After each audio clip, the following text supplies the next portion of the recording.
ভীষণ সহজ মচমচে একটা নাস্তার আইটেম দেখে নিন। এটা বাচ্চাদের টিফিনেও বানিয়ে দিতে পারেন অথবা বিকেলে চায়ের সাথেও এই নাস্তাটা দারুণ লাগে।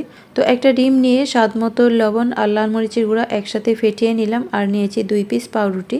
এক পিসের মধ্যে পছন্দ মতো পুর দিয়ে নেবেন, আরেক পিসের মধ্যে টমেটো সস লাগিয়ে নেবেন। আর যদি টমেটো সস না লাগান তাহলে কিন্তু এটা আঠা লাগবে না, কাটার সময় ছুটে যাবে। সেজন্য টমেটো সস দিয়ে নেব, খেতেও ভালো লাগবে আর এটা সুন্দর মতো বসে যাবে। আর যদি টমেটো সস ঘরে না থাকে সেই ক্ষেত্রে 2 পিসের মধ্যেই পুর লাগিয়ে নেবেন।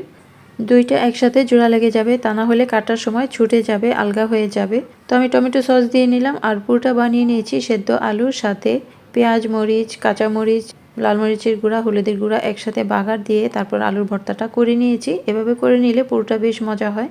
তো একসাথে আটকে নিয়েছি, এবার লম্বালম্বি করে 4 পিস করে নেব। আর লাগবে হচ্ছে ব্রেড ক্রাম্ব। তো আমি 1 পিস পাউরুটিকে গুঁড়া করে নিয়েছি।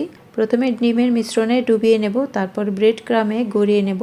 প্রথমে একইভাবে আমি সবগুলো রেডি করে নিচ্ছি। আর চুলার জালটা হাই হিটে ভাজা যাবে না, চুলার জালটা মিডিয়াম লোতে করে ভাজতে হবে, কারণ পাউরুটি খুব তাড়াতাড়ি লালচে হয়ে যায়। তাই মিডিয়াম তাপে ভাজবেন, তাহলে এটা উপরে নিচে ভেতরে সব দিকে সুন্দর মতো ভাজা হবে। তো হয়ে গেল একেবারে সহজভাবে বেশ মজার একটা নাস্তা।